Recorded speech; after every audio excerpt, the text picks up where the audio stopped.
The Right to Ricky Sanchez podcast presented by DraftKings Sportsbook. Download the top-rated DraftKings Sportsbook app. Use promo code RTRS when you sign up. And brought to you by By Nature Pet Foods, slow cooked with Superfusion. Use promo code RTRS20 at checkout at Chewy for 20% off your first order. Big Barker, it was a very dog episode this time. Big Barker Therapeutic Dog Beds. Get yours at bigbarker.com/Ricky. And Stateside Urban Craft Vodka. Go to statesidevodka.com. On the show today, I get my true comeuppance as every team I've ever made fun of hard is in the conference finals of the fake NBA bubble playoffs. Oh, I didn't even think about Millsap. Man, yeah. Tough beat for you. There's a lot there.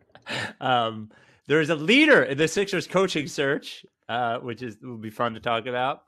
If we have time, we're going to go over all of Sixers Adams' 8 steps to fix the Sixers. A very important mailbag question about standing up to wipe. I don't want to tease that too much. I don't want to give away too much. The Sixers are looking for a new site for their arena, and there are some options there. Ben Simmons is third team All-NBA. I'll actually get to the Adam Silver story as we clear out the mailbag, and a very special, important message from a good friend of the pod. Before we get going officially, Bark in the Park, up to $3,700 raised, 32 team members. The goal is 10,100. Thank you to our sponsors, LL Pavorsky Jewelers and Big Barker Dog Beds, for buying everybody t-shirts. If you join the team and you raise $50, you get the shirt. Let's help the lifesavers at Providence Animal Center. We have until October 24th, and then the virtual Bark in the Park happens. I'm running, though. I'm definitely running that day. You don't have to if you don't want to. And the Corner 3 newsletter by Zoe. We will give away 5 more Zoe t-shirts on the newsletter tomorrow. Stateside Zoe shirts with Zoe's tweet on it. But Mike, an update to that. The Zoe shirt, if you go and you pick it up at Stateside, they're going to give you one of these glasses. You can see on the YouTube. It's like the bottom of their bottles that they turn into glasses. Pretty sweet. When I posted it on Instagram, a lot of people asked me for it. So if you pick it up there, you get the Zoe shirt and the glass. And I was thinking, I don't know how you feel about it. Now that we're in full off season, I was thinking we should ask Zoe to do an advice column where people send in advice questions, and he sort of does like a Dear Abby, but Dear Zoe thing in the newsletter. Love it. I think he'd be great at it. Yeah, there's only going to be so much basketball. If we don't have to stick to it, he doesn't have to either. So sign up for the newsletter to win the t-shirt and stuff and the glass. You have to not only sign up for the newsletter, but open it. So go to rightstorickysanchez.com/newsletter. And it is brought to you by our friends at Stateside Vodka, Philly's #1 craft spirit, handcrafted, distilled 7 times, certified gluten-free. Stateside Vodka, available in the Magnum 1.75 liter bottle. Perfect for football, especially the way this football season is going to go. You can get it at Fine Wine and Good Spirits or statesidevodka.com. You can place an order for home delivery in the Philly 5-county area or curbside pickup. Please drink responsibly. Without any further ado, Amos and the chef.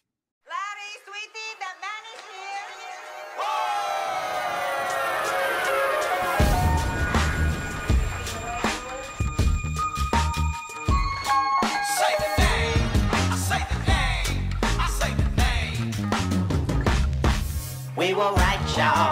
We were right. Even when it went wrong, we were right. We was right, y'all. We were right. So say the name. Say the name. We were right, y'all. We were right. Even when it went wrong, we were right. We were right, y'all. We were right. So say the name. Say the name. Say the name.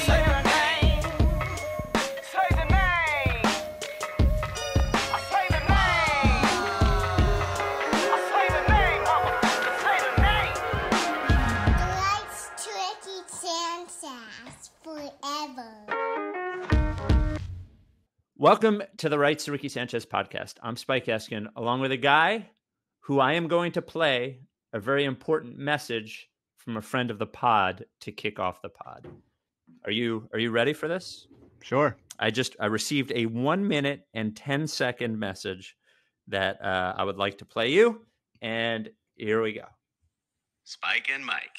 What's up, gentlemen? This is your buddy Amos Lee, and I just wanted to respond to a couple things from the last pod. First off, Spike, thank you for reminding everyone that musicians don't have shit to do during this pandemic. I don't think we're alone, but not having shit to do has never stopped me from writing music for you guys before, and it won't stop me now. The chef and I are working on some new stuff for you, and that should be fun, which leads me to my next point, which is about the current theme song. And apparently Alyssa is trying to Scott O'Neill the song in dark rooms with shirtless and angry Mike. And I have to say that the lyric, if you listen to it, is "We were right, y'all. We were right. Even when it went wrong all along, we were right." So it works in perpetuity, and it represents even this very damaged version of ourselves. I just want to say thanks again, y'all, and I can't wait to hear what you weirdos have on this weird podcast in this weird-ass year. Okay, gentlemen, you be well. Your response? Fair enough. Yep. Fair enough. I also, I think when the Lakers are doing well, Alyssa loses all ability to like censor herself. It's just like it's just confidence out in every direction, and I cannot relate to that because so rarely has that happened. For us. Although the last time it did, I guess, would have been Retweet Armageddon, and that worked out well. great. Yeah, and that's nothing bad happened there. I do like that we got. We've had Amos on the pod as normal Amos. Of course, we've had his friend Tony T on, but we got like sexy voice musician Amos in the message, which I don't think we've ever had. Like, I don't think we've ever gotten that version of him. Smokey. Yeah. Alyssa brought the best out of him, I guess. For sure. So before we get started officially, a couple of reminders. Scott O'Neill is still the CEO of the Philadelphia 76ers. Oh my God. After overseeing Jerry Colangelo hiring his own son without any interview, then Burnergate, then team collaboration, and he is still there. So just as a reminder. Did you know that he worked in the league office? I did. Yeah, he was seen at one point, and there might be a Zach Lowe article somewhere where it refers to him as like a potential commissioner candidate at some point. Yep. That's there, right? Is that there? Or did you? I don't know the Zach Lowe thing, but definitely wants to be commissioner for sure. Yeah. So that I had heard before. Yes, he's the league plants are all over the fucking front of Ned Cohen's a league plant too. It's crazy. I feel like Ned is an unwitting pawn. Yeah, fine, sure. I've never spoken to Ned. I have no idea what he's like at all. So I don't. But I feel empathy towards him for some reason. Yeah. Maybe because people said nice things on his wife's Instagram. Scott, man, still there, and learning that like he so clearly wants to be commissioner, and that he worked for Adam and has worked for multiple teams. Yeah. And then is hated by the Knicks, by the way. Like hated by the Knicks, sure. And then goes like, I was talking. And John really gets a kick out of how fired up I get, because John likes everybody. He's a likable guy. John has no beef with people, but really enjoys me being so infuriated about this. The only reason, I'm sure there's plenty of them, but because Scott is like a slimy, like Machiavellian type guy, like Hinkie comes here. He excludes Scott from this information, from like the draft room, doesn't include him on the thing, trades MCW even when Scott put him on the fucking pamphlets. And Scott like just starts like kind of whining to the league about it. I mean, like, he's not listening to me. And since he worked for Adam Silver, he has that in, and then he's like, Hinkie is embarrassing the team and the organization. Yes. And so the league takes more of an interest. And then Okafor, and then brings in Jerry.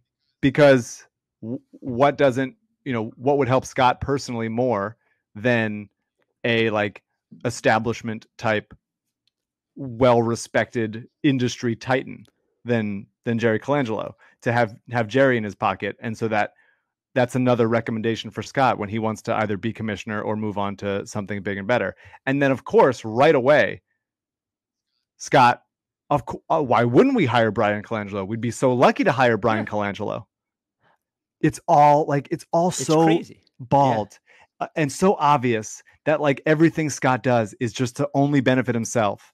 And for us to now be in the situation where he's still with the team and now has gotten more responsibility because he also runs the Devils and almost would have run the Mets as well. It's like simply because he can sell like patches on jerseys and sponsorship opportunities with the fucking Knicks. How hard is it to do that? Man, really scraping the barrel there. One of the most recognizable brands in the world. People want to advertise with them. Crazy. So good at your job. Like, because he's made them money, it's like, yes, please, Scott must continue to run every team in the league. Why not have Scott play? Well, I mean, he runs the media game for himself, so why not have him play? What I was gonna say. He should just be point guard. Sign yourself, CEO / starting point guard. Scott O'Neil. Like, I get that he makes money for them. I get it. I get that I don't understand it. I don't give a fuck, but I get it. Fine. But there should be a solid brick wall between Scott and any basketball decision. And Scott is intent on continuing to go around that. And Josh Harris should essentially tie him to a chair and say, you can use this phone to call Lululemon or Jamba Juice or whatever the fuck you want and ask them to advertise. Go for it. But the second you weigh in on like even one draft pick, you're gone.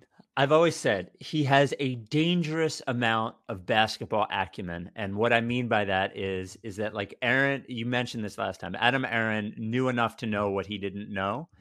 Scott doesn't. Scott thinks that he can be general manager and point guard and head coach, and it makes him dangerous. It makes him like dangerous within it. And I always said, because he's friends with Jay Wright. Yes, that's how you know. And all of Jay Wright's friends should have jobs being the GM and coach of every team. I always said that of all the times, and I don't even think it was in our 50 in our list of 50, but the minute Hinkie wrote his ticket out of town was that trade call with the owners about MCW, and was embarrassing Scott and his season ticket pamphlet that had already gone out.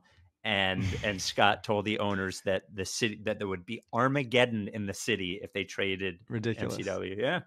Ridiculous. And the Armageddon, the thing that lasts from that is the fact that you fucking thought about the pamphlets. Yeah.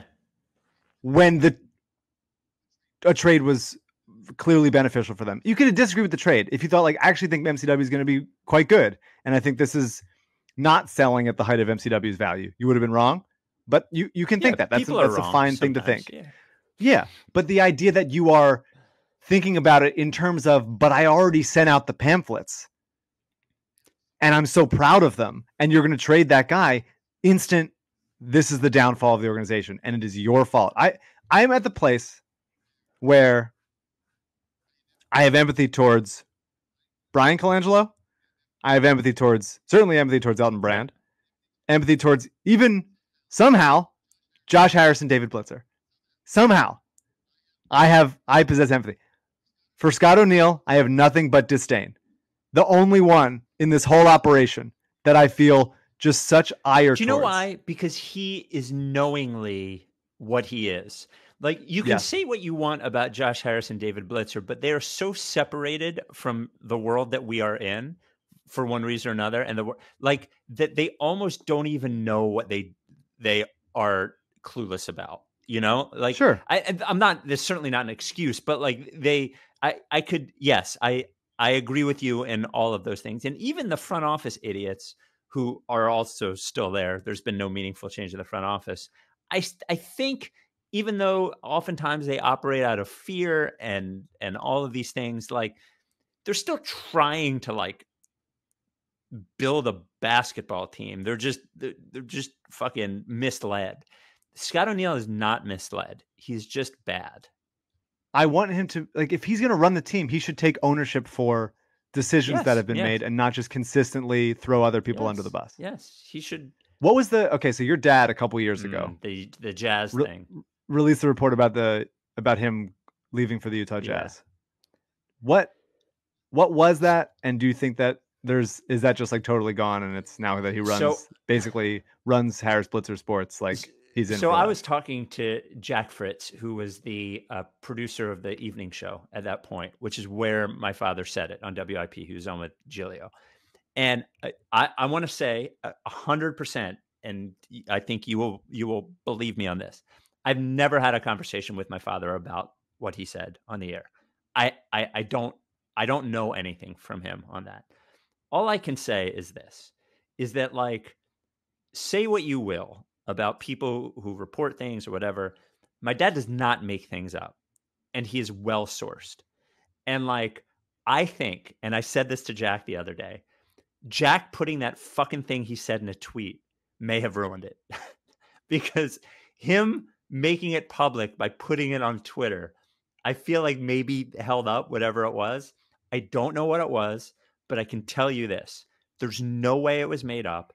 It had to be real. And maybe it just, it fell through. It didn't go through yet or whatever, because when you, or do you think like Josh and David saw it and offered him like matched the contract? No, I just, maybe somebody got spooked, or maybe it just wasn't done all the way and it didn't get done. Because when you think about it, that was after Burnergate, right? I believe that was after Burnergate. I don't remember. Like overseeing of all of the things that he's fucked up, overseeing Burnergate is the thing that you really, that if I think about myself and what I do, right? If the person that I entrusted to run my radio station, let's say, had been doing this and I wasn't super proactive in figuring out what the hell happened and had an answer for it and all those things, like I'd have been gone. Like it's like a fireable. Burnergate is a fireable offense because obviously other people in the organization knew about it. Like there's no, oh, by the way, somebody sent me a theory that I don't know who this person is. Ashley Feinberg. She has like 200,000 Twitter followers. I guess she, yeah. She's like a tech and politics and like media reporter. Somebody sent me an email that said that he thought that she was the one who gave Dietrich the story, but it didn't make sense because she would have just went with the story. Right. What I would say is that I believe that the Utah thing was true. I don't know what it was, and I don't know what happened, but I believe it was close at one point that Scott wasn't going to be here. And it turned around. But I also think it's possible that he won't be here next season. But he's not really. Yeah, but I would also say there's no way. I don't think any of these guys. I don't think any of the like higher level Scott and then the two higher level front office people we've mentioned, Rucker and Cohen. Like I don't think anybody's getting fired. Like I don't think that we're not going to get like blood in that way. It will be in my mind, which sucks, which totally sucks. And the reporting, like all the coaching stuff, which we can get to now, of like all these like leaked reports of who they're interested in and stuff, which is trying to like, I guess who's leaking that stuff? Maybe it's the agents or the coaches and stuff. Honestly, reading Keith Pompey's thing, it looked like there were 18 different leaks in the thing. I couldn't even figure it out. For sure.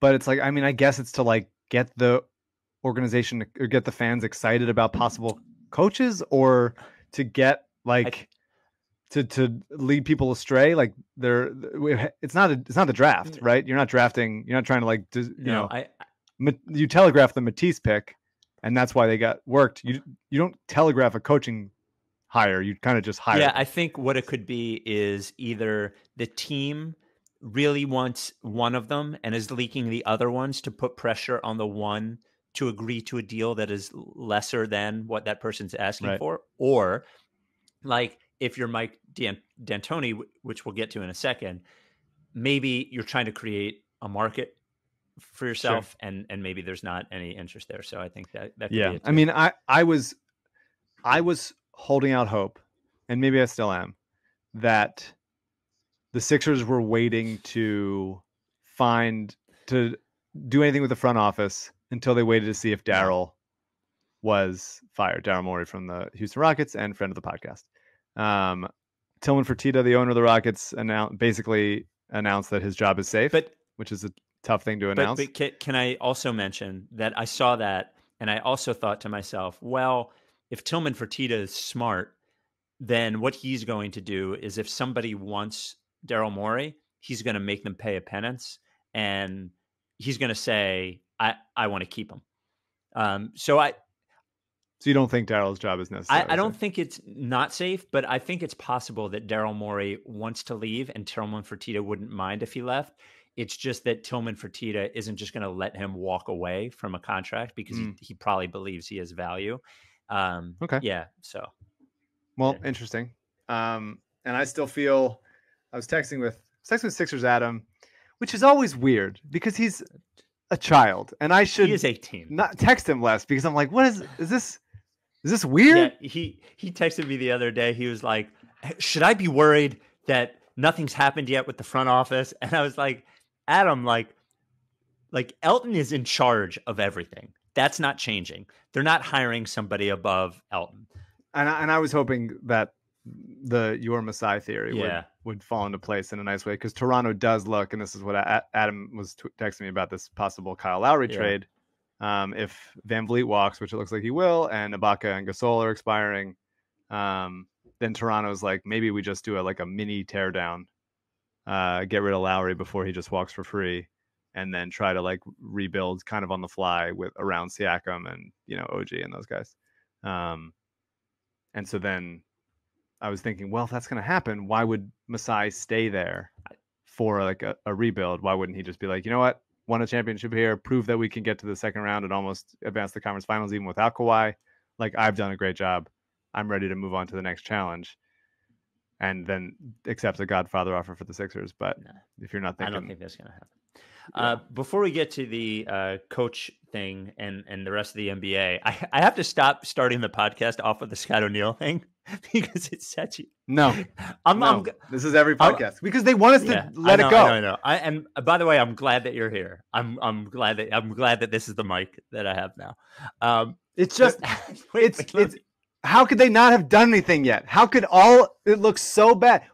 Someone needs to blame. So we need someone. Look, again, I do not support beheadings, but the modern version of it, it would happen. If this was the Dark Ages, that would happen. Hey, you built the city and it fucking sucks. The city got swept by a rival city and there's like leaks everywhere and rats and stuff. Someone needs to be blamed for this. And the front office is like, or the owners are just, that's fine.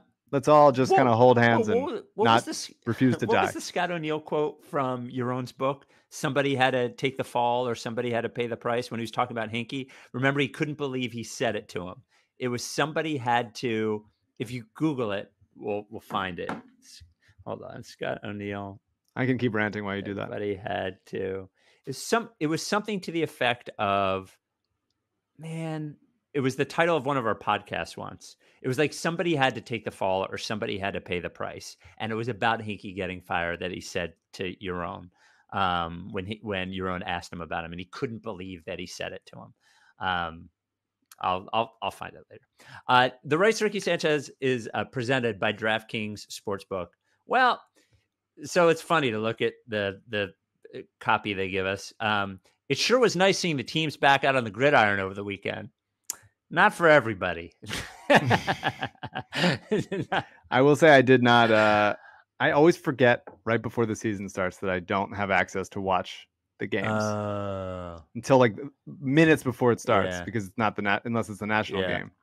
And so I'm like trying to log into people's things and I'm like, should I get Red Zone? But like, am I going to get Red Zone like right before it starts? Is that going to work?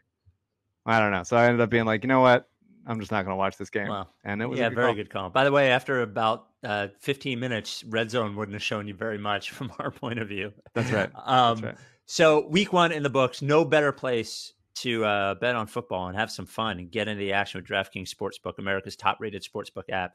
To add to the excitement of week 2, DraftKings Sportsbook bringing back their can't-miss offer. So this is for only new users. Chance to turn $1 into $100 when you bet on any team. That's right. You bet $1 on any team. If the team wins, you get $100, 100 to 1 odds. Pretty good. If you're new to DraftKings Sportsbook. So use code RTRS. Here are the basketball conference championship lines. Can I tell you that I won in the in Lakers Rockets game 5? I did one of those lineup things.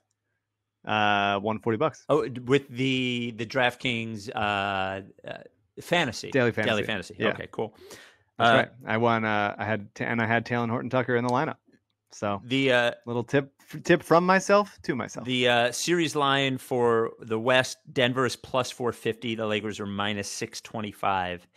And in the East, even after game one, the Heat are minus 162. The Celtics plus 132. I actually won $140 in blackjack today while I was waiting for this podcast to start. So I like it. Wow. The casino too. Bet with DraftKings Sportsbook. Easy to deposit, easy to withdraw. I did it today. I deposited $50. I withdrew the 140, sent it right to my PayPal. Download the top-rated DraftKings Sportsbook app now. Use promo code RTRS when you sign up to get the 100-to-1 offer. Pick any team during week 2. Bet $1 on them, win $100 if they win. That's $1 to win $100 when you use promo code RTRS during sign up for a limited time. Only at DraftKings Sportsbook. Must be 21 or older. Pennsylvania only in partnership with Meadows Racetrack and Casino. Eligibility restrictions apply. See DraftKings.com/sportsbook for details. Gambling problem? Call 1-800-GAMBLER. All right. So what do you want to do first? You want to do the rest of the NBA or the coach? Keep riding coach. Keep riding coaches, okay. I think. So Mike D'Antoni, according to Keith Pompey, is the lead candidate for the Sixers head coach. His contract ran out with the Rockets. He told them he didn't want to come back. His job to lose. Which is what Keith said. And if there's one thing Sixers are good at, it's losing. So maybe that's the perfect fit. And he also reported, I believe, that D'Antoni, Billy Donovan, and Tyronn Lue were all going to be in Camden to do interviews, right? Yeah. The one thing I do wonder, I mentioned this before. Now, I don't know. It feels like the Eagles are always the team they get used publicly for every guy who wants to trade and free agent, is that the Eagles are in on it. I wonder if the Sixers are. I just can't look. All right. I'm sorry. Let me start over. My initial reaction is, why in the world would Mike D'Antoni want to come here? Right? He's old. He's been through it. He probably wants to win a championship. I actually don't buy all that fit stuff. Like the Rockets team is very different than the 7 seconds or less Suns. Like that is an incredibly different thing. He's definitely adjustable. And they went from pick and roll all the time to not pick and roll. I don't know. Like I think he's actually really, really smart that way. My first thought is, if I were him, why would I want to come here? But then I go to, coaches want to just coach and get paid to coach. And that's what he wants to do. And there's not a lot of jobs open. And if he wants to work, this is the job to try to get. So there are a lot of jobs open. Well, what jobs but are open? I do Indiana, Chicago, Oklahoma City, Chicago. He's not the Knicks. What were open, right? But he's not going to go to Oklahoma City because they're going to tank. Chicago's probably going to stink. I don't know. I mean, if he wants to coach a competitive I do team, think the idea that the Sixers are good, and good enough, and could get taken to the next level, and the fact that he has some level of roots here. I like that the quote in Keith's article was, the players really loved him and missed him when he was gone. And it's they're like, all gone. Look there's no one there. The only person that's still there from that team that played under Mike D'Antoni is Elton Brand.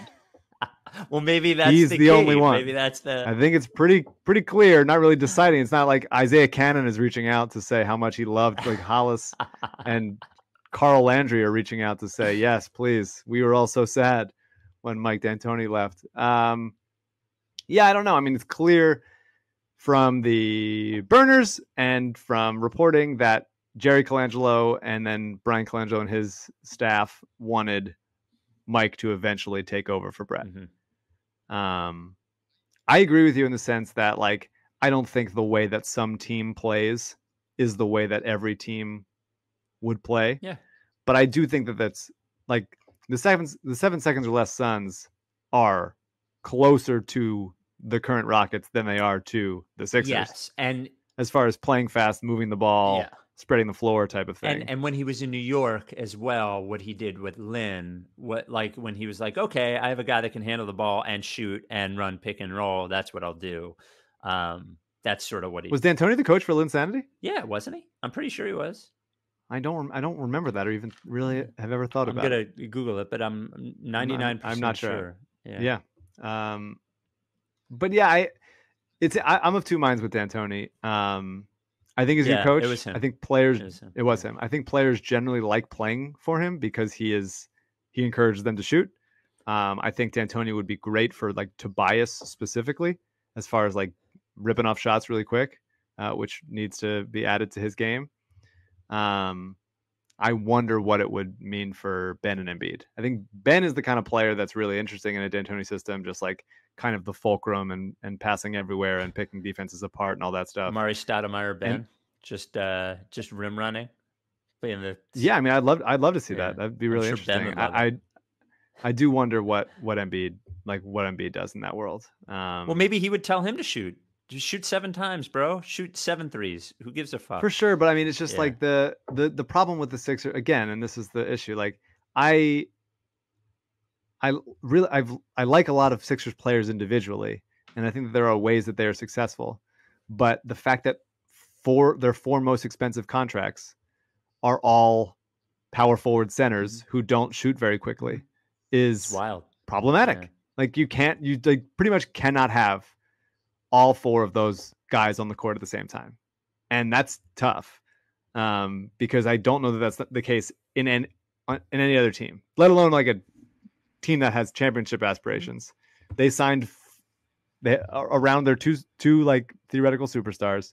They signed 2 guys who just can't be on the same court with them at the same time. And so like, I really think 3 of them, you can make it work. I think like Tobias, Horford, Embiid, fine. Tobias, Ben, Horford, yes. But it's just a matter of like all of them at the same time cannot work. And so that, and again, that's kind of fine as well, because through rotations and stuff, one of those guys can sit at all times. That's not hard to imagine. But there just they need to be surrounded by not Josh Richardson, because he is not that kind of player that you want just dribbling around a lot and penetrating and passing and stuff. So I think on the one hand, like we're back in a team construction zone, but on the one hand, like the lineup is like not that far away from where it could work in any system, let alone a D'Antoni system. But like they really simply like need to trade Josh or Tobias if there's a way to make that work. But I doubt that there is. So I think like a Josh trade for somebody we can and Sixers Adam talked about this in his article, but like a Patty Mills type person all of a sudden opens up a lot. Like I don't think Patty Mills is that great. I think he's like a pretty clear like 6th man type. But God, how much would like Lou Williams help here? Lou Williams would average like 30 points here. Like that kind of player like needs to be give him the ball every time. Just give him the ball. Somebody give somebody the ball. To be honest with you, I wish I had better. People ask me about coaching candidates all the time. I don't really care that much. Right? I'm kind of the same boat. Mike D'Antoni is a good coach. If they hired Mike D'Antoni, I would be fine with it. If they hired Tyronn Lue, I would be fine with it. Like it's just Billy Donovan. Even I don't know. Sure, I guess It seems like they're at a point where they're going to hire one of those coaches that were like, yeah, sure. At least Mike D'Antoni was like brilliant at one point in his life. But it's again the process of it's ridiculous. The front office is still intact, making decisions when like their head is like 3/4 of the way off, and it's like, why just lop their heads off, get somebody else, get a new head in there, get somebody else's head. It's insane. It's crazy. I was thinking, first of all, a great day of basketball yesterday. A bunch of very satisfying games.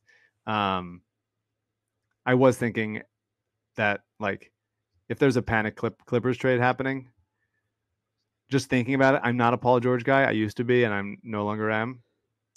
But like, what was it? His playoff performance? No, like years. Like back when he was in Indiana. Like I love when he was like coming up behind Danny Granger. Like I was very excited about him coming out of Fresno and stuff. But like, go ahead. A conversation about like Paul George and Landry Shamet for Joel Embiid. Oh no, absolutely not. I don't think I would do it either, but it does in some ways make a lot of sense. I think neither team would do it probably. Well, the problem is like we lose. Here's the problem with every Embiid trade is that you're losing your best player. Paul George and Ben Simmons would then be your best. Yeah, players. well, good luck. I'm over over the Ben Simmons thing. Like, that's been clear. yeah. Well, it's just stupid. Like, and we're going to go through this whole fucking dumb thing again where we wonder all off season whether he's going to shoot or not. Like, it just, I feel like it, or we got to wonder whether we should trade for a point guard because of how Ben might feel about it. And by the way, like, instead of directing your ire toward fucking me about Jimmy Butler, direct your ire toward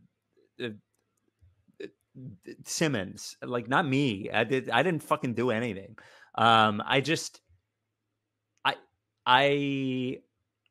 No, I wouldn't do it.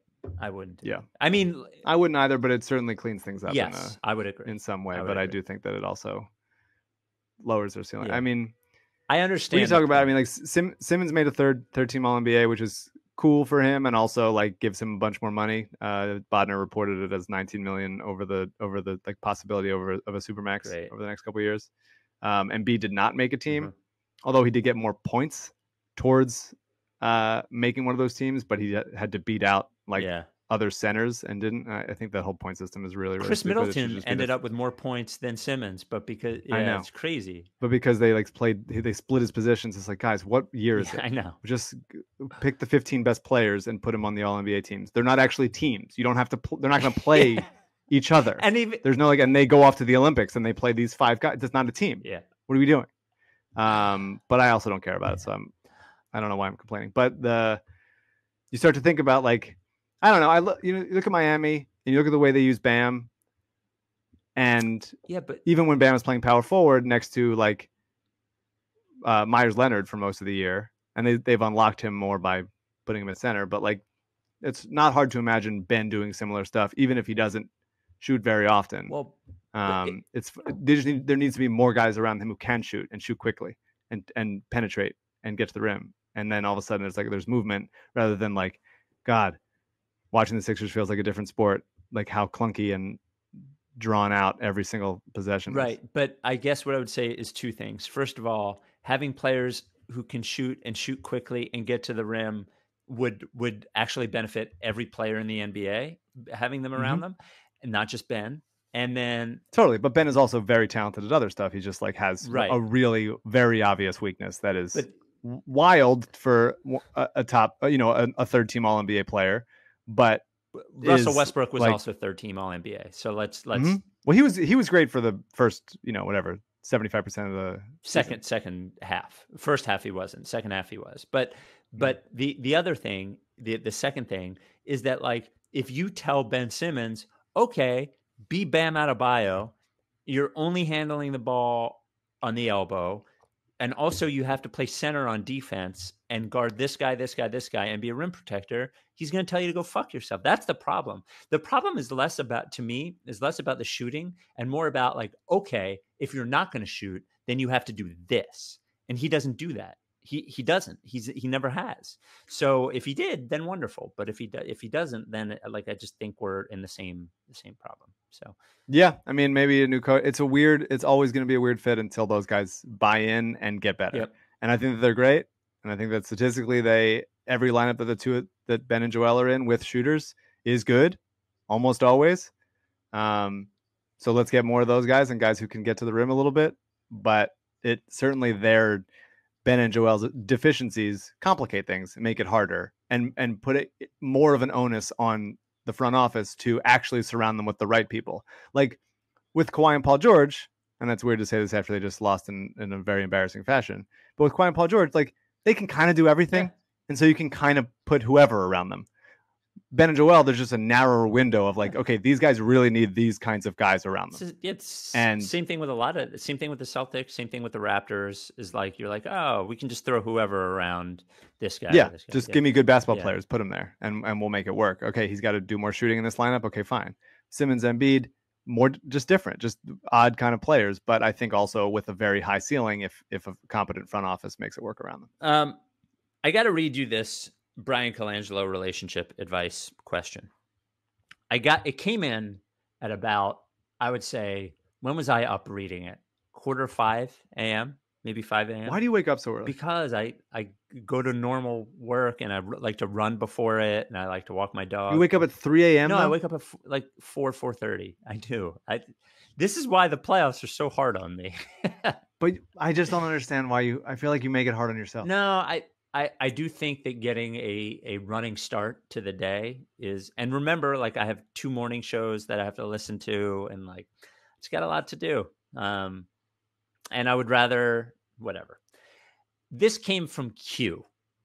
Q says, going into this summer, I, a 17-year-old high school senior, had never even had his first kiss. Suddenly, the COVID world seemed to have made everyone a bit more lonely. Recently, a girl from my school and I had been talking, and tonight she came over for the 3rd time. We started to get busy, and after a while, I decided to turn on the TV as we were just chilling on the couch. I flipped through a few channels, and I see PBA bowling on CBS Sports. Mm-hmm. Obviously, that was what I chose at 3 a.m. with a girl lying on me. To my excitement, none other than the one and only Bill O'Neill was bowling. I quickly and obviously delve into how I know Bill, which devolves into a process explanation and a Sixers rant. I live in Boston. Much to my surprise, the girl was very obviously turned off by the Sixers talk. She left shortly after. Is it fucked up that my immediate first thought with a half-naked girl lying on me was how great of a relationship advice email this would make? I swear to you this is all true, and that I'm writing this literally an hour and a half after it happened. Bill looked great, though. My question is, do I keep trying this strategy with every girl I meet, and whichever one that sticks is the one, or do I abandon the Bill O'Neill strategy altogether? Wow. I like that the Bill O'Neill strategy A is thing. talk to a significant other about Bill O'Neill during a time when you should be making out or whatever. It's weird because this person's a minor. We're getting back into minor territory, although Sixers Adam is of age. Yep. I assume that they're. I mean, I assume that they're both. You know, I don't feel totally uncomfortable with it. Now he's out. He's not a 17-year-old high school senior anymore. So it's over. So anyway. Yeah, I think that the Bill O'Neill strategy is great. I don't think you should be looking for the one that early in your life. Right. But I think finding someone who can appreciate good bowling and good process takes, especially in the New England area. Yep. I think it's very important and at least certainly fun to talk about. Totally agree.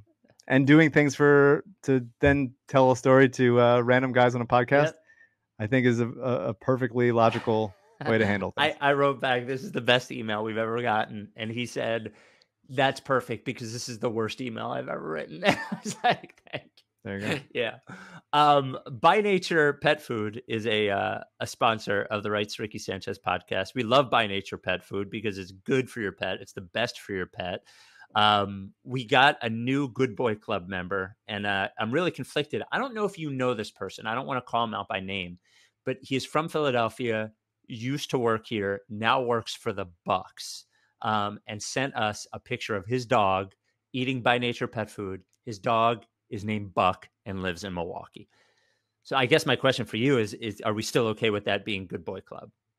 Sure. Yeah, I guess they're as disappointing as the Sixers are at this point. So By Nature Pet Food, the company that owns By Nature, 3rd generation owned and operated family business, been around for 40 years, never had a recall. And By Nature Pet Food is like high grade and great for your pet because they cook it slow. So your pet can get more nutrients out of it. Your pet metabolizes, your dog, your cat metabolizes food quicker and needs it to be more nutrient dense. And that's what By Nature does. It's the best pet food for your dog or cat. Rebel is a By Nature pet. Alabama used to be, but she's on prescription pet food now because she got very, very sick. Not by Nature, but because she's old. Anyway, also, premium proteins. You'll notice that the protein is the first ingredient, whether it is a fish or a turkey or chicken is the first ingredient. And great ingredients: apple cider vinegar, spinach, blueberries, ginger, coconut oil. All great for your pet's health, heart health, brain health, hip and joint health, skin, coat, all that kind of stuff. Been proven over and over and over again. If you go to Chewy.com, get By Nature, put it in the cart when you check out. Use promo code RTRS20. You'll get 20% off your first By Nature order, and then send us a picture of your pet with the By Nature. We'll put them in the Good Boy Club and the Good Girl Club in the website. So again, Chewy.com, get some By Nature. RTRS20 is the promo code. By Nature pet food. Rest of the NBA, and then some venue stuff. And oh my God, we don't have anything to talk about, and somehow here we are. I guess what I would like to say about the rest of the NBA, my statement about the Denver Nuggets, is essentially the headline is "You're welcome." One thing I always said about the Nuggets and Nikola Jokic was that he was very overweight, and you cannot succeed if you are that out of shape. And he came to the bubble. Everyone noticed, having lost tons and tons of weight. Everyone told me I was crazy, but here the Nuggets are. They find themselves in the Western Conference Finals after shocking the Clippers, a fake team, nonetheless, but shocked them. I picked them to win the championship, so how fake could they be? So I would just like to say to Denver fans and Nuggets fans everywhere, you're welcome. Sure. I've been impressed with Jokic's defense, actually. I think he's certainly been. There were times in I guess it was in that Clippers series earlier in the series where he just like wasn't protecting the rim, and I think over the last few games, like he had a bunch of really nice like verticality moments, and that's my thing with Jokic was like it's just really hard to have a center that is not a good defensive player in the NBA, and man, he's been good. And they just haven't been able to stop him offensively. And Jamal Murray's been hitting shots. And hey, big ups to Jeremy Grant for hitting some big shots and playing great defense. And they just looked. You saw it last night. I mean, they just like it just happened again, and you could see the Clippers being like, "This can't happen again," but worried that it is happening again. And it's just like they just folded, man. It was crazy to see, and I've never in my life seen Alyssa happier than when the Clippers were absolutely blowing it. Just the happiest she's ever been. Folded is a good way to put it. They folded it. I think I tweeted in the middle of the third quarter or something. There's no way the Clippers are winning this game, and you just saw them like, and it was like Kawhi didn't have it, and Paul George wanted none of it last night. I mean, boy, Kawhi didn't get to the foul line. Paul George took one foul shot. It's unbelievable. It's really very crazy against Denver. Bad defensive team. They've been good lately, but they're not a full like defensive stopping team. Gary Harris coming back has been huge for them, but man, I mean, Mike Malone credited Wes Unseld Jr. and it's like, well, friggin' somebody hire his ass. Maybe why are we getting? Where's his agent to leak reports about him agreeing to a meeting with the Sixers? It's interesting stuff. Yeah, I was talking to Alyssa about this, and she was listening to a Lakers podcast about it. And I was like, Kawhi has entered every situation he's been in with like a really established leadership system and a culture system. Yep. In San Antonio, obviously, like the best culture in NBA history. Toronto, Kyle Lowry was there, and a bunch of guys that had already been there for a long time. And he essentially just stepped into, okay, I'm DeMar DeRozan, but like way better. And with the Clippers, like I thought that it was that with like Pat Bev and Lou and Trez, but it's hard to be the leader of the team as like the fourth best player or something, Yeah. And so Kawhi and Paul George like never really assumed that leadership void, and you would think Doc would do a good enough job, and it's hard to say when you lose a series, like everything went wrong, and when you win a series, everything went right. I think there's more nuance than that. But clearly, like this team to fold 3 straight games to a non-world beating Denver Nuggets team for as good as they've been, like no one's terrified of them. It's embarrassing, and I think it speaks to like an intangible leadership quality that like Kawhi just doesn't have. And it made me think of Ben and Joel of like they got to step up and step into the situation of like making it their team. Well, and somebody fucking call out Doc Rivers for Christ's sake, like somebody say something about Doc Rivers. He has championship pedigree, and all he gets is fucking compliments. So, but I agree with you. There needs to be a player on the team who sort of takes control, and that player has to be one of the best players. You can talk about Lou Williams or Pat Beverly and all that kind of stuff, but the best player. One of the best players has to be the leader, because you have to be able to back up what you're what you're saying and how you're acting. And, you know, I think that's important. it also speaks to the importance of guards and needing someone who can pass and put the ball in the right position. And for the Sixers to lose a series in 4 games because they didn't have anyone who can make a entry pass, and the Clippers to just like never, basically those last 3 games, never make the right pass. Almost never. It was always like standing around and then kind of a bad shot. And while there was like a better mismatch that they could take advantage of, and no one just like seeing that and being a smart enough basketball player and with like the passing IQ to get it there. And so the Sixers, just everything you did this last offseason, opposite. Yeah. We'll be in good shape. So there was an article. I'll give credit. We've credited all of the journalists who have done good work in this story. Jacob Adelman wrote a story in the Inquirer about the Sixers looking for their new arena site. A couple of quotes from the article.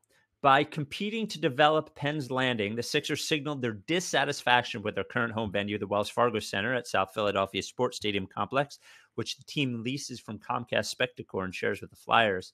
The region's business and real estate communities are now carefully watching the Sixers' next steps, handicapping potential development sites in the city and even across the Delaware River in Camden, where the Sixers, where the team already has its practice facility. Quote, and it's amazing that like I'm looking at the Sixers owners right now, and they all are holding a gun to just to the name Philadelphia on the logo. Yeah.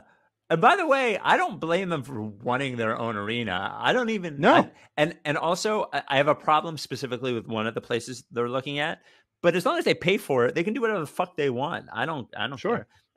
They just want to control their own arena. They don't want to be a tenant at this point, said Michael Barmash, a broker with commercial real estate firm Colliers International in Philadelphia, who is not helping in the search for the new site. There are options out there.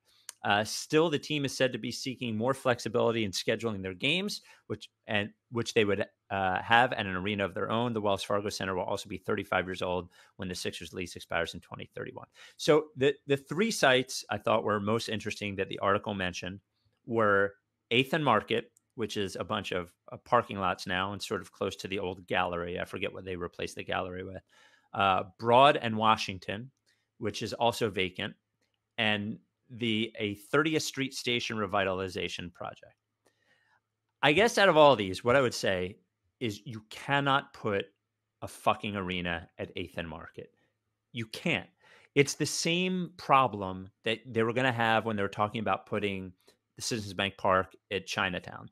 Like, it's too congested. No one will be able to get around. There's too many residents there whose lives it would ruin. Like, you can't just put that by where a bunch of people live. And like, you can't put it at 8th and Market. They need to do something at 8th and Market. They need to do something in that area, like the Market East area, but they cannot put it at 8th and Market. Is there room at the complex for just a new stadium? They don't want to do that. They don't want to do that because they want to remember they want more than just the arena. They want to build other stuff. And they also want just a black school by Josh Harris. Josh Harris. It's like Michael Scott. It is. It's Scott's Tots for Josh Harris and David Blitzer. That's great. Good for them. School. Broad in Washington would be fine. I don't care. 30th Street Station. Look, traffic there is already a fucking enormous clusterfuck because I work at 24th and Market. But what I would say is the regional rail goes there. Like, it's where all of the trains go. So it would make public transportation very easy, much easier than it is in South Philly. So I don't care. You can't put it at 8th and Market. You can't. So just call it. If they're going to do a new stadium, fine. I get it. Why you'd want to control your own stadium. Understood. Just like call it the Spectrum. Let's at least give you at least some level of like city pride. Call it the whatever. Call it the Vet. Might as well. The Jamba Juice Spectrum. Yeah. And we can call it the Spectrum again. That will provide some level of warm feelings, and it's what this team goddamn needs of any goodwill. Just every step of the way, trying to just evaporate the goodwill that they've made. Just how often can we piss these fucking set people it off? On fire? How is goodwill flammable? I don't know. Yeah. The Lorenzo Brown mailbag. Send us emails, writesrickysanchez@gmail.com. Once again, now that we're in the off season, the listeners are stepping up with mailbag questions. I appreciate it. This comes from Chris. His non-basketball question: Frank and Lewis Beach needs to fuck off on this whole nothing to do here thing. That's a Frank problem. I moved to the Delaware beaches after growing up in Springfield and going to college in 2 major cities, and I've lived here for the second half of my 20s and all of my 30s so far. There's state parks with trails and beaches everywhere, solid restaurants, and like 40 breweries, plus a meadery, but not that meadery. For 6 months, there's live music in most bars every weekend, plus DC, Baltimore, and Philly are pretty damn close. Come on, Frank. Don't be a complainer. Make a change to learn how to appreciate where you live. Sorry about your breakup. Wow. A Ricky-sponsored fight in Lewis, Delaware between Frank and Chris. And his basketball question. Fultz's free throw percentage went from 56% to 73% this year. I saw a Magic article where they referred to him as their point guard of the future. If you could trade back the OKC pick to Orlando for him right now, would you do it? Last season's Markelle isn't a best-case scenario for 21, but it's pretty close. Plus, we can't get fleeced by Boston when they trade back to 19 and draft whoever Elton Brand tweeted he wanted 2 weeks before the draft. Yeah, I'm looking forward to that tweet as well. Would you trade the OKC pick for Markelle Fultz? No, not a chance. No. Yeah, I just can't do it again, I think. No, I mean, it's not even if I try to divorce myself from the feelings I have, which is just like not negatively really towards Markelle so much as it is like pain about the whole ordeal. I just will never believe in the shot. Yeah. It looks bad. I think that even when it goes, it looks really, really bad. Yeah. He's like, it just looks pretty helpless out there. And like, yeah, he did some nice things this year. He still has the same, like some level of the game aside from the shot that made him the number 1 pick, but it's just kind of wrong. It's just his whole like, you can zoom in and be like, hey, that's good. And that's good. But then you like take a step back and look at the full painting and you're like, it's just off. Something's off. And so I have really no interest in, first of all, for how much he would cost. And second, with like obviously with the context of the team and what he does well and poorly would be tough. And I also really like a lot of guys that could be 21, which they will sell for money, which is fun. Yeah, we need draft night. We need draft night this year. Yeah, I think we really need draft night. They announced it officially Wednesday, November 18th. Yeah. And I think we're going to do something very fun with one of our sponsors actually for draft night. So that'll be cool. This comes from Nolan. Would you rather spend a week shadowing off-season Jimmy Butler, doing everything he does in a day, or have him shadow you for a week? Yes, you have to ride in his minivan and listen to country music on your way to 3 a.m. dribbling session. In the event that he shadows you, he sleeps on an air mattress in your room, eats meals with you, does the pod with you, along with everything else you do day to day. Sorry to get jigsaw-ish excited for a season of off-season pods. I would much rather shadow him. Jimmy Butler, in my world, especially now, shadowing me is just sitting here. Right. He wouldn't do anything. He would do nothing. Right. It would be just him on the air mattress, kind of looking around. Yeah. I would love to shadow Jimmy Butler. That'd be great. He turned 31 the other day. Where it's odd that Jimmy and I are the same grade. Mm-hmm. I'm happy for Jimmy. I'm fine. I'm mentally fine, Spike. I am mentally great. I'm A-okay. God bless him. I'm going to wake up at 3 a.m. We're going to dribble the ball in our hotel room. It's going to be great. We're winners. This is what we do. From Steve in the Netherlands. You guys curse the Rockets. Let me explain. Longtime listener from the Netherlands. Since I don't live in... I didn't. Yeah. Oh, that's right. I guess it's just me. Well, you said it was going to be the Rockets until you fucking turned.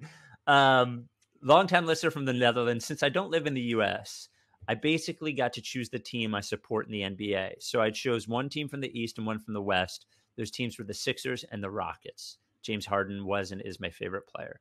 We all know what happened to the Sixers, so I won't get into that. It was all going pretty great for the Rockets against OKC. Harden played well on defense. Rock was the best player in the series, and Westbrook also came back from his injury. For some idiotic reason, you decided to, quote, become a Rockets podcast after they beat the Thunder in 7 games. Worst decision ever. Somehow you guys managed to curse the Rockets with a list of things that would totally happen to the Sixers. Austin Rivers forgot how to play basketball. Eric Gordon can't hit a shot. Alex Caruso and Markieff/Marcus Morris, who the hell is it anyway, turn into Steph Curry. The team lacks focus, and fuck me, Daniel House decides to allow a female tester into his room. I honestly don't know how you guys did it, but you guys did. You cursed the Rockets into becoming a Sixers-like team. Fuck you. Lots of love, Steve. Yeah. It is all us. That's you. Yeah. It's finally has become a who's the cursed one, me or you? Oh, come it's you. on. That's not fair. That's the decision. From Jeff, basketball question. Given that Sam is never coming back and there's a low chance that Daryl will come to Philly, I'm trying to figure out who the Sixers could hire as an executive that would think like Sam and Daryl. If this era of Sixers basketball is over, which executive other than Sam and Daryl would be worthy of our trust to replicate the style of decision-making the process symbolizes in version 2.0? If the organization is not willing to implement that kind of decision maker, it seems unlikely they will. Then what do we do to stop the organization from turning into the blah they were pre-2013? We're on the way, baby. Yeah. I mean, look, they asked for how much money from the city? $850 million, Yes. right? Almost $1 billion. If they ask for $8 million to pay Masai Ujiri, Mm-hmm. I will talk to Helen Gim. We will give them that $8 million From the from the city. Yes. From the city. I pay wage tax. They will. I pay city Absolutely. wage tax. Yeah. Absolutely.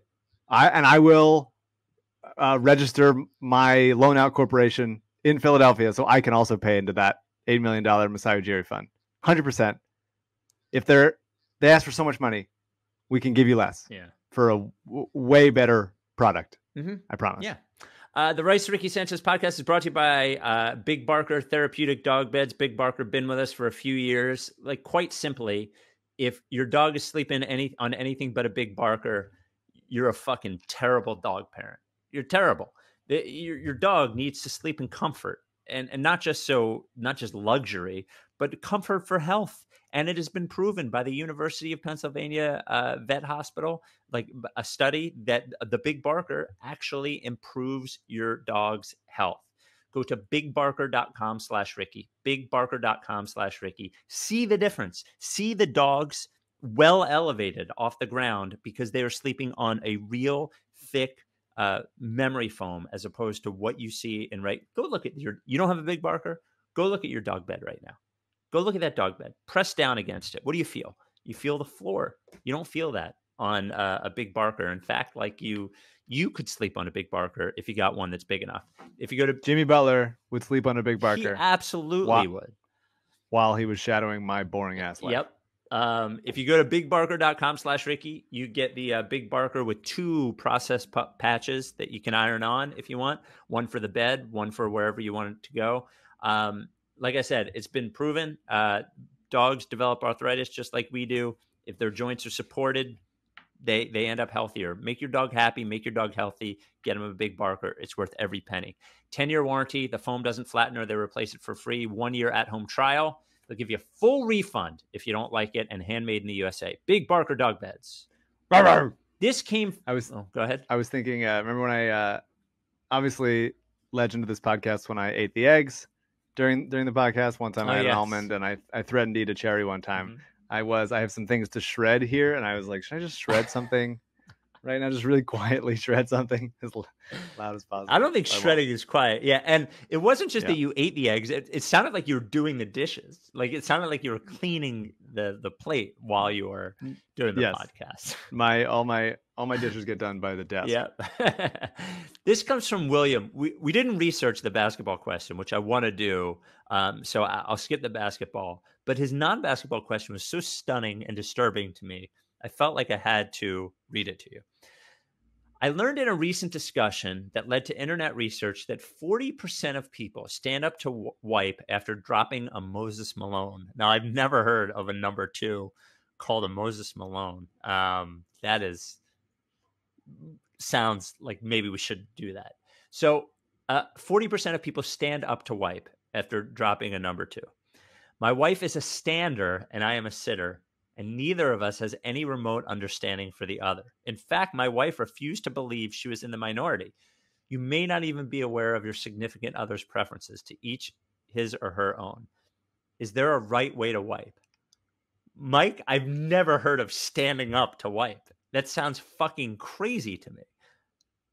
I think it's maybe to get a better angle. It seems like a worse angle because when you're sitting, you can kind of like get more. There's more like room. Get it opened up a little bit better.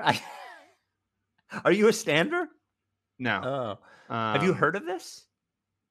I think so. I feel like you see people maybe in movies, or maybe I just watch people shit Yeah. a lot. I see people like kind of hover maybe for more leverage than like a full. I've never seen a full stand up. That seems a little bit, seems crazy, problematic for everybody. You don't stand. It's like almost like a squat. Yeah. You're just like you're doing a sort of like a half burpee or something. No, but I think there's a world where you don't stay fully seated, but don't stay fully standing up either. Somewhere in between. Yeah. Like a hover. But that's not me either. I sit. And by the way, Jeff's non-basketball question: how did Mike and Alyssa meet? How did Spike meet his wife, Valerie? How did you meet Alyssa?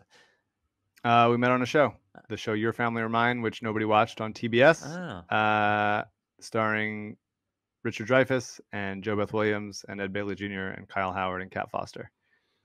Cool show, or at least cool group of people. Show died very quick, but me and Alyssa lasted longer than the show by a lot. That's good. I met my wife when I worked at 94 WYSP. She got hired as a street team member while I was the midday DJ. And she would attest to this, the worst street team member in the history of radio. And I think the only reason she didn't lose her job is because she was dating me. I didn't keep her there, but I think probably they didn't want to upset anybody. So she was really bad at it. But that's where I met her. I met her at work. And the first time we ever went anywhere, we don't count it as a date, but the first time we ever went anywhere was a Flyers game, which is sickening irony considering everybody thinks that I hate the Flyers, which I don't. Okay. The Adam Silver story, which we've been promising for 2 podcasts. This comes from Paul. I was blown away by the question about walking past Adam Silver, wondering what you'd say. It was relatable as I've walked past Adam Silver and got to live this scenario in real life. I work in freelance production in the New England area and get hired every year as utility for the Basketball Hall of Fame induction ceremonies in Springfield. During last September's ceremony, I was running around the hallways below the theater where they host the ceremony, thinking of all the shit I had to do before showtime. And all of a sudden I look up and walking toward me is Adam Silver and a few security guards. I don't think people realize how tall Adam Silver is. He is massive. I was starstruck for a second and I gave him a head nod with a hello. He was very kind. He gave me a smile and a hello, how are you? His voice is crazy deeper in person. I don't think this was Adam Silver. Yeah. He's deep. He's got so much hair. Yeah. I've never seen a hairier man. He sounds like a comic book villain, I think. Yeah. As nervous as I was, I knew this was going to be my only shot to get in to say this. So as he walks past me, I said, I love the work that you do, sir, but please keep any Colangelo away from the Sixers, with a lighthearted chuckle afterwards. He had an uncomfortable laugh and quickly broke eye contact. And his laugh was so deep still, even though it was uncomfortable. But with his head down and a slight half wave as he's rounding the corner, mutters a nervous, ha ha, all righty. That sounds like him. Yeah. Okay. I'm convinced. This is 100% true. I'll take any lie detector test to prove it. I deeply apologize for not reporting this sooner. I never really wrote into the pod until the start of the pandemic's pod, so it never crossed my mind. I'm glad to be able to share this story and share that Adam Silver had a firsthand encounter with a Sixers fan expressing how much they hate the Colangelos. Love the pod. Love your dedication to 9 months of off-season pods this year. It is pretty amazing, and thank you for the email, but it is pretty amazing that around the league, around the country, I would say, everybody, and correct me if I'm wrong, has a positive opinion about Adam Silver. As far as like other league, like he didn't get in the way of any Chris Paul trade. He's never screwed over any fan base. It is, I would imagine, all or most of any criticism he ever gets from fans when they see him in person is Colangelo. I have to think that it is Sixers fans being like, Hinkie, you fucked us. Right. Like, I have to think that that's it. Like, and that's probably why he handles it so poorly. Like, I can't imagine David Stern, like, moving a muscle.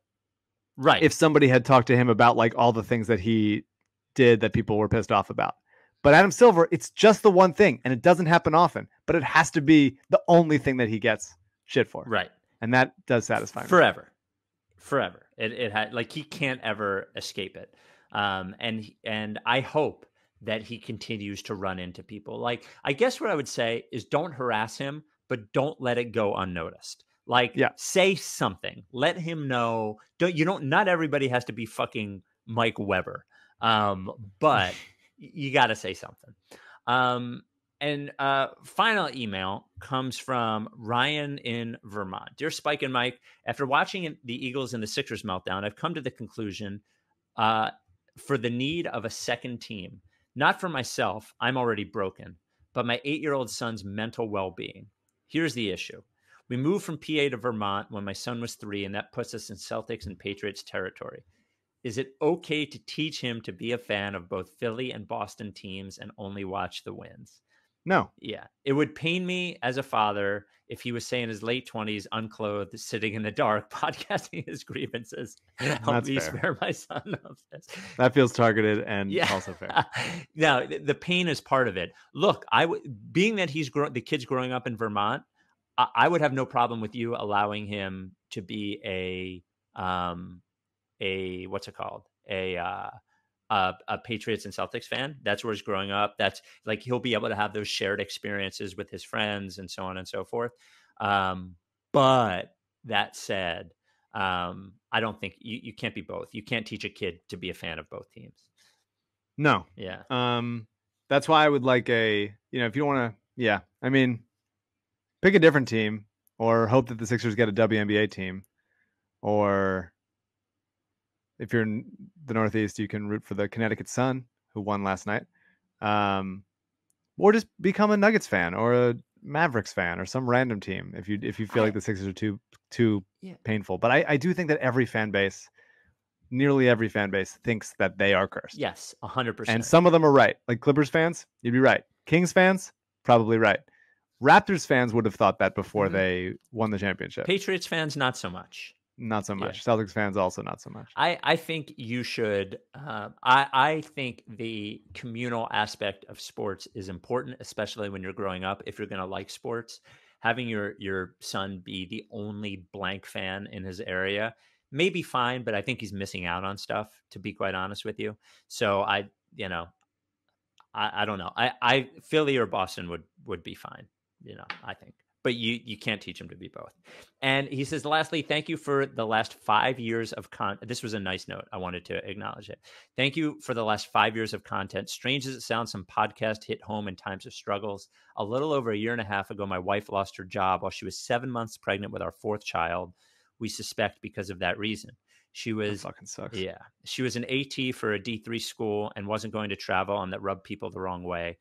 That wouldn't have been as gut-wrenching if we hadn't bought our first house 8 months prior. With no family support within 8 hours away, I felt the need to be the rock for my wife since she blamed herself for something that was out of her hands. I started working 65-hour weeks to supplement the earnings and felt physically and mentally burned out. One place that gave me peace to listen was your podcast. Even as I write this, I feel emotionally grateful, almost to tears. Thank you. For as little as you may feel like you do, it is greatly appreciated. I feel the same way about the people that listen, so I thank you, and that's very nice. And I'm sorry that you and your wife went through it, and I hope that you're in better places, in a better place now. Yeah, for sure. Yeah, fuck employers that fire people because they're pregnant. That's fucking disgusting. I know, it's terrible.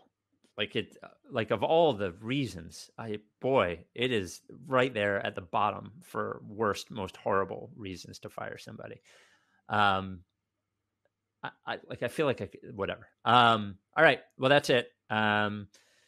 We have a lot of mailbag. We'll get to more of them next time. We thank you for the emails. We thank you, Amos, for your contribution to the show in sexy, what's it called?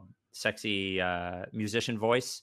And I suppose as the series goes on, we will have to reintroduce Alyssa to the pod at some point. Yeah. Yeah. So Should be happy to do it. yeah, I bet. I do also want to say that speaking of Mike Weber, the Spike Lee of the Rights Ricky Sanchez, he did send me something concerning Scott O'Neal, and oh boy. I will talk about it on next. Oh, what a tease! What a tease! I love it. It's pretty good. What a tease! All right, cool. We will talk to you Wednesday night. Are you down with TTP? Nope. No, that's tonight. Oh, right. Saturday. I don't know anymore. It doesn't matter. We'll talk to you Saturday. Are you down with TTP? Yeah, you know. Lick face. If you don't fuck with me, then I won't fuck with you. If you don't fuck with me, then I won't fuck with you. If you don't fuck with me, then I won't fuck with you. If you don't fuck with me, then I won't fuck with you. But if you fuck with me, I'm gonna fucking kill you! Time for Plan B.